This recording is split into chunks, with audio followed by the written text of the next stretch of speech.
Hello everyone, how are you? I am fine, sir. And you? I'm also fine. And today I am going to discuss about the related of how to speak English fluently. Okay, so are you ready? Yes, sir. Okay, very good. Actually, this is the main problem to all of us, and every students want to speak English. Okay, but they have lots of problem to the related of English environment. How to create English environment in the rural area, because all the persons, all the students who belongs in rural area and always make job to all of us. That was the main reason all the students want to speak English, but the lack of confidence. So today I'm going to start how to speak English as a basic way. Everybody listen to me.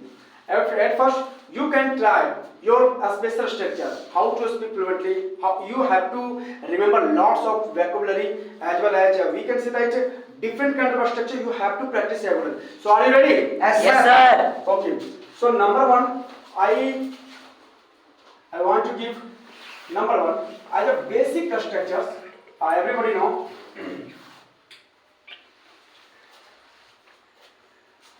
In the habit of, in the habit of. What do you mean in the habit of? की आदत होना. क्या होता है? की आदत होना. इसे अगर कहने का मतलब है कि अगर मैं अंग्रेजी बोलूं तो सबसे बड़ी चीज है कि आप एक दिन भर में कितने सारे शब्दों को याद करते हैं कि मुझे खाने की आदत लग गई है, मुझे सोने की आदत लग गई है, मुझे पढ़ने की आदत लग गई है. तो आदत किसी भी चीज को इन द हैबिट ऑफ, किसी चीजों का मतलब आदतें लग जाना, हम इसको जितना बार हिंदी में प्रयोग करते हैं उसी को हम इंग्लिश में ट्रांसलेट करने की कोशिश करें. और सबसे बड़ी चीज है कि इंग्लिश के इन्वायरमेंट में अगर सपोज अगर आप इंग्लिश बोलना चाहते हैं तो इंग्लिश बोलने के लिए सबसे पहले आपको क्या करना पड़ेगा? अपने इन्वायरमेंट को क्रिएट करना पड़ेगा. Okay, so are you ready? Yes, sir. Okay, so write the special structure. What should be a special structure? Anybody? Subject plus helping verb. You can say helping verb plus main verb plus object. देखो बच्चों, यहाँ पे समझने का ना कि helping verb का मतलब क्या होता है, ध्यान से देखिएगा. हेल्पिंग वर्ब का मतलब तक इज ए मार, अगर प्रेजेंट में रहेगा तो इज ए मार, या तो आप वाजवाब भी ले सकते हैं, कोई दिक्कत नहीं है. और अगर मेन वर्ब की मैं बात करूं तो जितना भी मेन वर्ब है, जैसे मान लीजिए कि इज ए मार है तो उसके अकॉर्डिंग वर्ब का फोर मतलब कि बिफोर के रूप में हम ले सकते हैं. तो कहने का मतलब यहाँ पे हेल्पिंग वर्ब इसलिए हमने लिया है. जैसे मान लो कि एग्जांपल मैं आपको शो करना चाहता हूं कि I M in the habit of dancing. इसका हिंदी क्या होता है, जल्दी बताइए फटाफट. I am in the habit of dancing क्या होगा? की आदत होना. हाँ, मुझे नाचने की आदत है. मुझे नाचने की आदत है. मुझे नाचने की आदत है. क्लियर है? एक बार जोर से बोलिए, मुझे नाचने की आदत है. Next question, next example can you give anybody? मुझे खाने की आदत. You are in the habit of writing a मैं letter. आप लोगों से पूछ रहा हूँ कि वे लोगों को दौड़ने की आदत है. बोलिए, what is the sentence? They are in the habit of running. They are in the habit of Running. They are in the habit of Running. They are in the habit of Running. They are in the habit of Running. हम लोगों को अंग्रेजी बोलने की आदत है. क्या होगा? We are in the habit of speaking English. We are in the habit of Speaking English. We are in the habit of Speaking English. We are in the habit of Speaking English. इसी प्रकार का आप 20 से 30 sentence अगर day by day अगर continue बोलने की कोशिश करोगे, देखो अंग्रेजी तब आएगा जब आप किसी बंद कमरे में अपने आप का एक अलमारी अपने सामने रखिए, एज अ फ्रेंड के रूप में उससे बात कीजिए. Hello friend, how are you? वो जवाब देगा क्या I am fine and you? I am also fine.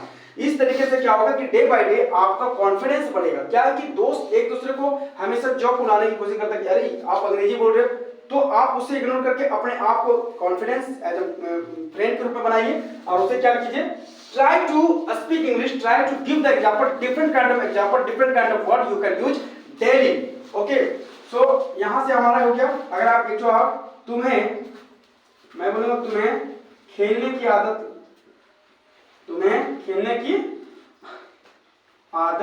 है, तो तुम्हें खेलने की आदत, तो इसमें क्या होगा? You are in the habit of playing. You are in the habit of playing. Okay, so this is the first special structure. You can absorb about 500 special structure during that in the field of English environment, in the field of English atmosphere. Next, in the habit of एक चीज हो गया आदत के सफर से. आदत के perspective से हमें एक चीजों में तो देखिए समझ में आ गया। नंबर 2 हम इसी से देखते हैं। नंबर 2 हो जाता है एडिक्टेड टू। क्या हो जाता है? Addicted to. एडिक्टेड टू का मतलब क्या होता है? लत लग जाना। क्या हो जाता है? लत लग जाना। तो यही चीजों को मैंने आपको समझाने की कोशिश कर रहा हूँ। किसी भी चीजों को आदत और लत दोनों तो सेम है। क्लियर है कि नहीं? तो देखो यहाँ पे जैसे एडिक्टेड टू आ गया, तो इसके बाद भी अगर आप देखेंगे तो क्या हो जाएगा? सब्जेक्ट हो जाएगा। सब्जेक्ट के बाद क्या लगेगा? Is oblique am oblique are, या फिर आप यहाँ पे हेल्पिंग वर्ब का भी यूज कर सकते हैं, कोई दिक्कत नहीं है।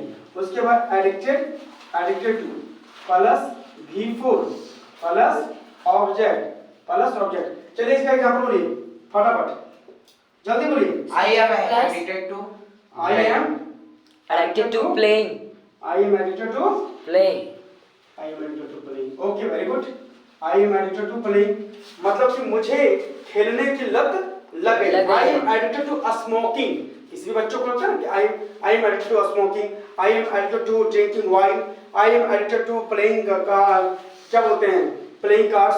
तो इस तरीके का क्या है कि वो आदत हो जाती है, लत लग जाती है। ठीक है, तो यहाँ पे बोल सकते हैं कि मुझे खेलने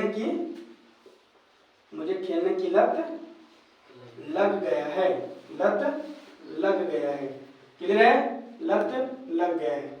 अब चलिए नेक्स्ट हम आ जाते हैं। ऐसा आप समझिएगा, वह पढ़ता ही रहता है। मैं ऐसा नहीं बोला कि वह पढ़ता रहता है, वह पढ़ता ही रहता है। इसका मतलब क्या हुआ कि वह कुछ नहीं करता, सिर्फ और सिर्फ पढ़ता ही रहता है। ऐसा मतलब कि मैं अपने तरीके से स्पेशल स्ट्रक्चर ले रहा हूँ। आप चाहें तो जितना मर्जी उतना स्पेशल स्ट्रक्चर को अपने लाइफ में यूज कर सकते हैं, ताकि आपका इंग्लिश बेहतर हो सकता है। क्योंकि इंग्लिश इन्वायरमेंट क्रिएट करने के लिए ग्रामर की जरूरत बहुत कम, आपको स्पोकन के लेवल को ज्यादा करना पड़ेगा, ज्यादा बढ़ाना पड़ेगा। तो देखिए, एक तो हमारा हो गया एक in the habit of addicted to, और एक तो हम लिखना चाह रहे हैं subject plus do oblique does plus nothing but, do does plus nothing but plus only plus do subject plus do oblique does plus nothing but plus only plus V4 plus object. देखिए example यहां समझने की कोशिश कीजिएगा। तो example में क्या हो जाएगा? He does nothing but only dancing. He does nothing but only dancing मतलब वह नाचता ही रहता है। इसका मतलब क्या हो गया? वह नाचता ही रहता है।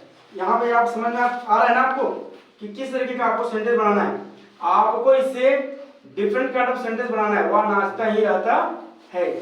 क्लियर है? he does nothing but only dancing, they are nothing but only speaking English, we are nothing but only laughing। इस तरीके का आप सेंटेंस का यूज कर सकते हैं। ठीक है, क्लियर है? तो स्टूडेंट्स, आई होप आप लोगों को बहुत बेहतर से समझ में आया होगा, और आपका इससे HW रहेगा कम से कम 20 सेंटेंस आप लोग बनाएंगे और कमेंट में इसको जरूर लिखेंगे। तब तक के लिए जय हिंद।